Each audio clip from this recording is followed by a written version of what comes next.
Welcome back to Man Up Mondays, and we continue on the series, What's One Thing You Wish Your Dad Taught You? Today, I have with me Trent Walker. Trent, welcome. So glad to be here, man. It's great to have you, man. Life in Hawaii, COVID, everything going on, family and all of that. Why don't you give us a quick intro of yourself?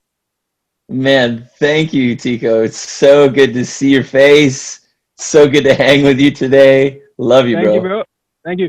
Well, my name's Trent. I have my wife and I have been married for 16 years, and we have Come on. 5 boys, ranging from 15 to 6, and our life is busy and fun and loud, man. It's Come crazy. We on. live in Kailua Kona, Hawaii, and serve at the YWAM Kona base out here, which is insanely loud all the time. And so, Come on. I find myself in this studio today just to try to catch some quiet. So tell Yeah. me, Trent, what's that one thing you wish your dad taught you that maybe he wasn't able to, or maybe wasn't around to do that? Whether this is in fatherhood or parenting, whichever direction you want to go right there. Yeah, we like even thinking about hanging on the podcast with you, I often maybe come from a different type of dynamic, unfortunately for a lot of men out there, and I recognize this. But I just have I have like literally the best dad in the Come on, world, come on. and so I'm very grateful for that, and I find myself very privileged in that, and it does, my heart goes out to men that haven't really had that, and you mean when you are a dad too, you all of a sudden realize, like, wow, God, you gave me these kids that are pure reflections of all my goodnesses and all my bad things. And Yeah, so my heart goes out to dads for sure. But like my dad's awesome. He was my best man in my wedding. One of my things that I'm looking forward to so much this Christmas is just seeing my dad and give him a hug, but we still talk like pretty much every other day over come on. FaceTime. And so I find myself very fortunate and blessed with that. But to be honest, I mean, that's a real question. My dad was an engineer his whole life. He is like nerd among nerds. And so like the things that I did not learn from my dad were sports, fishing, hunting, like all of that stuff. Like I find myself like the biggest noob when it comes to any of that. And my boys, I have 5 boys, right? And they will ask me all the time, like, Dad, can we go fishing? And usually I'm like, yeah, I have no idea what I'm doing. Most of the time I end up untangling fishing line the whole time while I pass the fishing pole around and we catch nothing. But I think it's just the being with one another. And, I will say that, given my dad's background in business and, working in the auto industry, in Michigan, and basically inventing things my whole life, I'd say one of the things that he didn't teach me that well was discipline, to go after your day. Like he grew up in the, you know, era of like baby boomer, put a suit and tie on and get to work on time, Yeah, and then he worked hard. He had his own business for a while there doing research and development. And one of the things he taught me really well was to always trust in God's good favor over your life. And so, I mean, those are good things, but I often find myself now in this place of life saying, God, like, how do I teach my sons good, healthy discipline? Like, we don't, depending on where people are at in their background of their life, we talk about like correctional stuff and how do you correct your children? How do you correct your young boys? Like some cultures still do spanking, some cultures don't at all. And they think that's yeah, completely from the devil. at the end of the day, I tell my boys, like, you have two choices. Either I have to discipline you, or you can discipline yourself. And Mm. that's where it comes into you becoming a man. And that's something that I definitely don't think I necessarily learned from my dad, like, him talking to me. It was just kind of came through osmosis, like, yeah, my dad, I just think really the best things he did was just spending time with me. Yeah. Um, and so, because all of us guys, we have so many faults. There's so many things we don't do right. And if I go So with true. what society says I have to be like as a man, then I Yeah. have failed so far from that. Like I shoot basketball like a girl. Not that that's bad. I mean, girls shoot basketball great. I'm just saying, like, I don't shoot it good. Let's say that. Oh no, I get you. I get you. Yeah, it's like I don't know how to fish. I couldn't hold a gun. I mean, just to be honest, guys, like I am not one of those. But one of the things that my dad like did just fuel me in, and he's not a musician either, but my dad put, like, he didn't even do it like my brother did it. I just, my brother played a little bit of guitar. He taught himself a Yeah. little guitar, but not much. And he's 10 years older than me. And Yeah. so at one day when I was in high school, I was like, hey, Heath, can I play your guitar? And he looked at me like a big brother, like, I don't No know, way. but he did. Yeah. He's like, all right, I'll let you do it a little bit. But then both my brother and my dad, like, they just fueled that, and it just fueled. So if there's any man things I do, it's like I throw down electric guitar real Come good, and I on. love to Come rock and on. roll. Come on. So so that became my hobby and my passion and my career all at the same time. And if there's anything that I teach my boys now, it's like that I have fun teaching them. It's rock and roll, That's right. That's So right. like any of my boys can throw down any names from bands and stuff like that. But you find these things where it's always easy to compare yourself to other men, you know, So and true. I do admit, as a musician, oftentimes I don't find myself in most men categories. Like, I don't talk about cars. I have no idea what's happening with sports. Um, I'm not. I don't know anything. So usually I'm like, all right, Come on.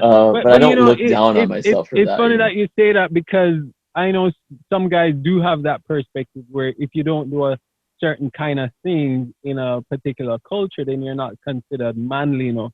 But that isn't Yeah, even the right definition of who a man is, And so it's good to cut away those myths because sometimes we grow up with those incorrect belief systems and it hinders us from being yeah. the best man that we can be because we have these perception of okay, if you don't do this then you're less than, and it's so not true.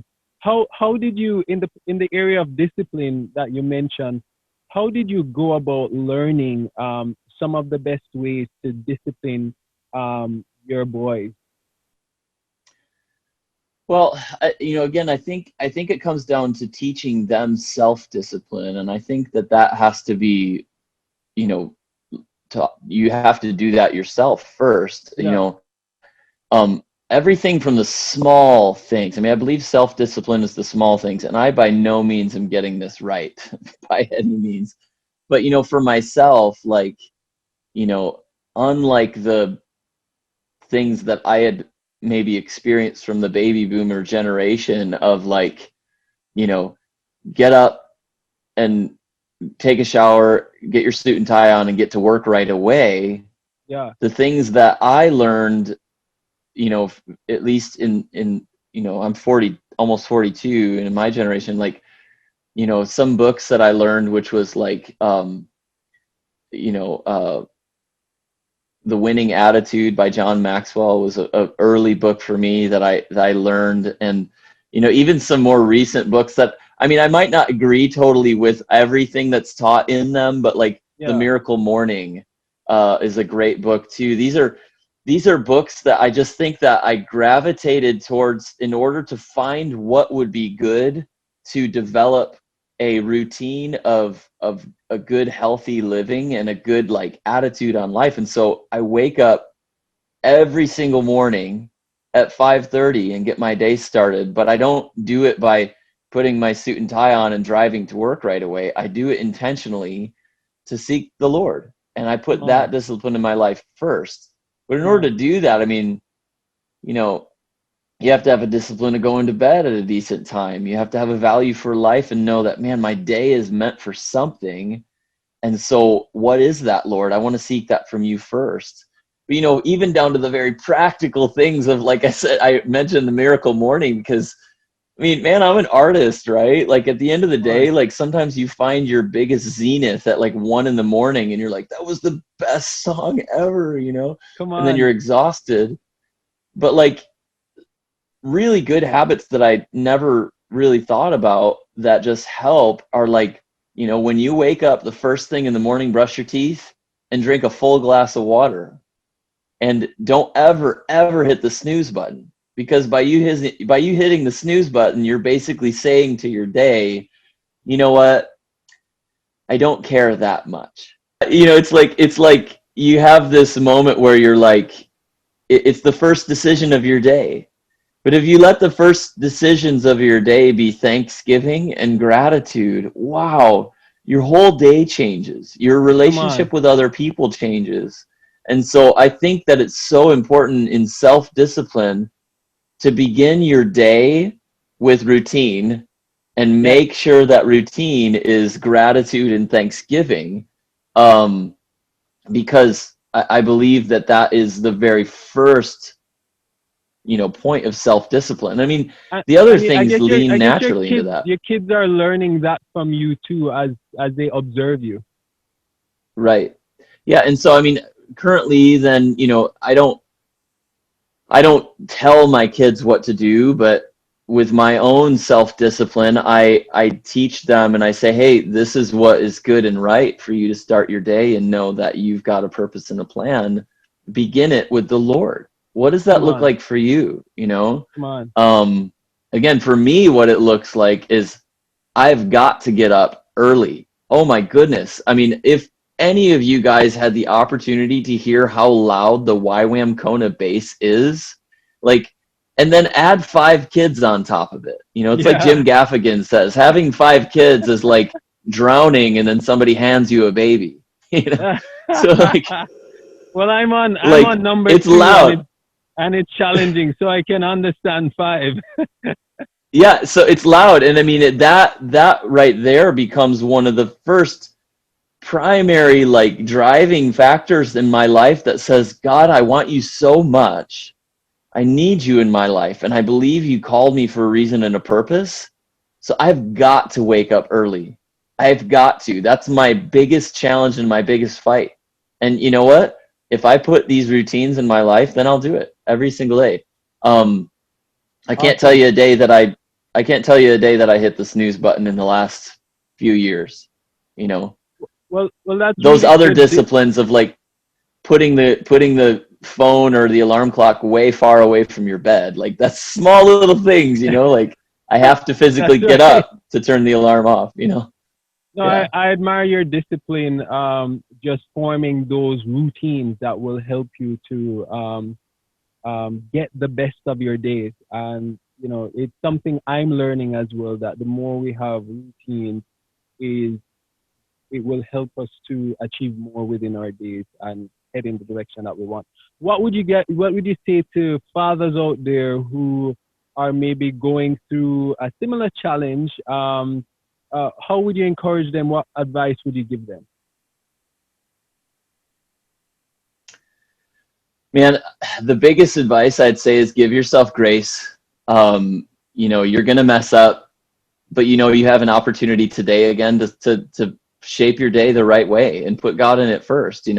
So chances are at this point, if you're listening to this podcast, we have a good percentage that here started their day in the wrong way, got up on the wrong side of the bed, maybe yelled at their kids, yelled at their wife, you know, Yeah, frustrated at your current situation in your job. But tonight before you go to bed, ask ask the Lord for grace, and then say, you know what, God, I want to try again tomorrow.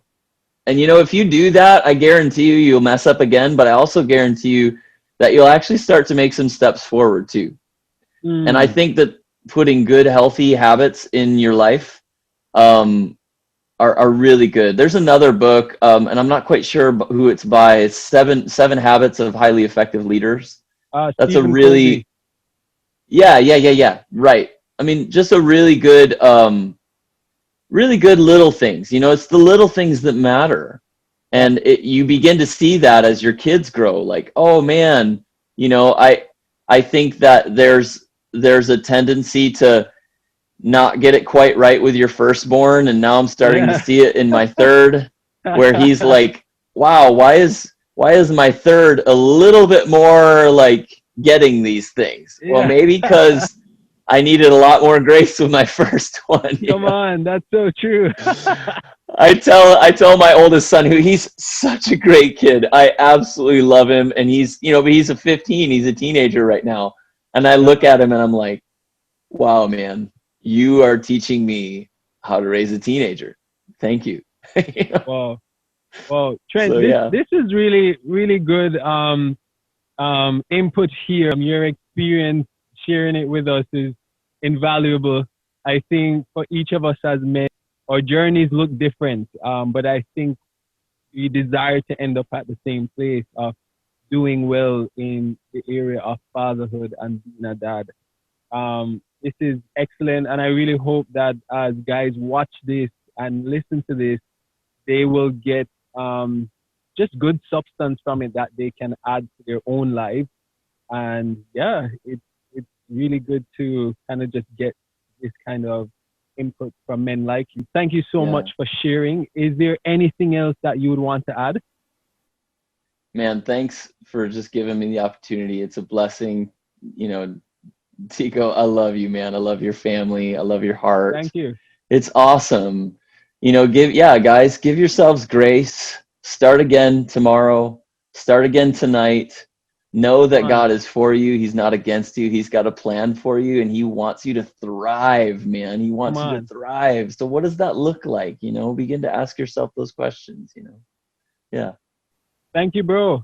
It was great chatting with you, and see you next time on Man Up Mondays.